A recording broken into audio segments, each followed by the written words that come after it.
The final debate and now the final TV verdict. Who won the foreign policy fracas? Mr. Battleships and Bayonets? Or Mr. Go the website? Once again, and thankfully for the last time this political season, the rules. This post isn't about ideology or who has the best plan to save the economy plan.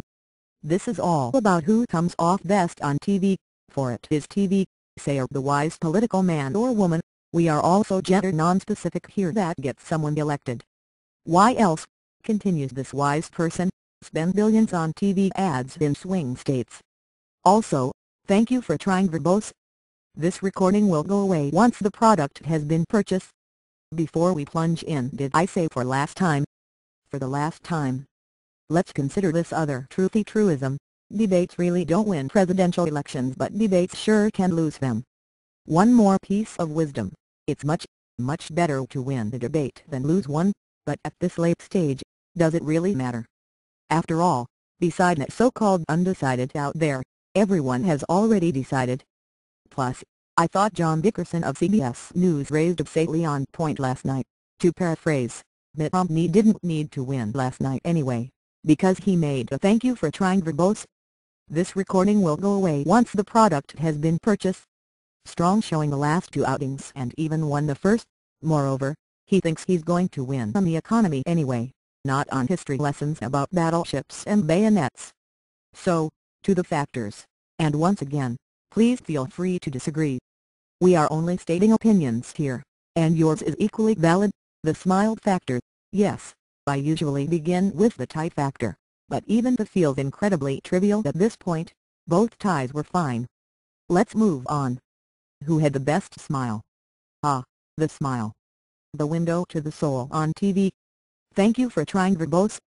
This recording will go away once the product has been purchased. Joe Biden's smile make him look like an unhinged late-night TV show. Smiles on TV can communicate warmth, kindness, irritation, rebuke, disgust, name an emotion. Get the smile wrong and you're up sunk like the battleship run through with a bayonet.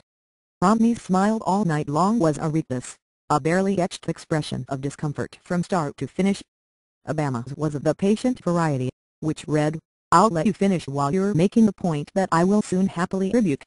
Winner, Obama. The head position factor. As previously noted last week, the body language factor was thank you for trying verbose. This recording will go away once the product has been purchased.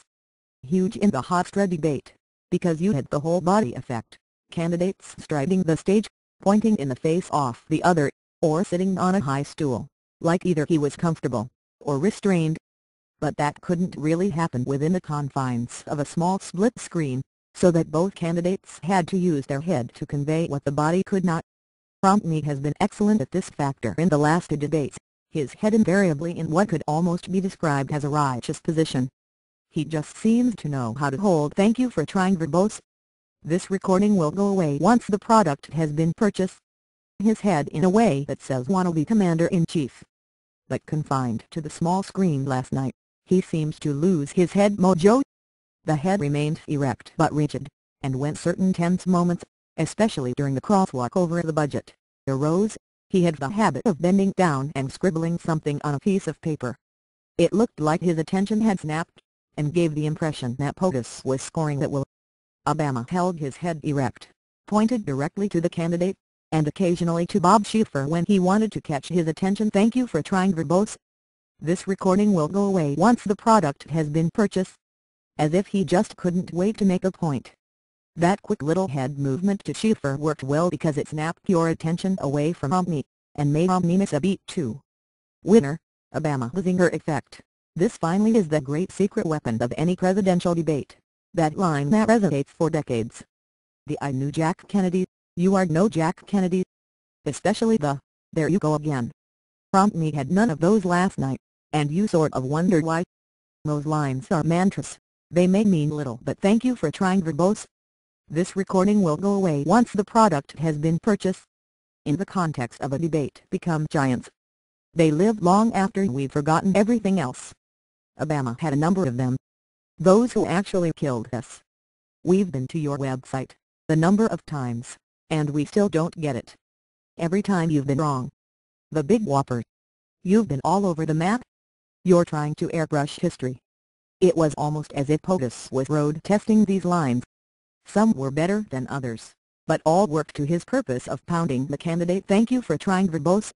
This recording will go away once the product has been purchased. On what he, the president, had the most going for him, which is to say anything not to do with the economy. But our heads really snapped when this line cropped up. You mention the Navy, and the fact that we have fewer ships than we did in 1916.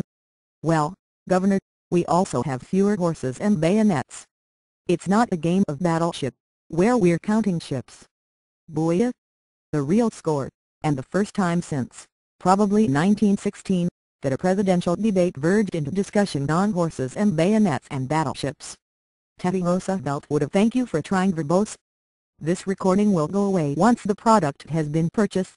Immensely enjoyed this moment, but demanded more battleships and bayonets nonetheless. If Obama wins the election, he has a lot of horses, bayonets and battleships to thank. Winner, Obama overall winner.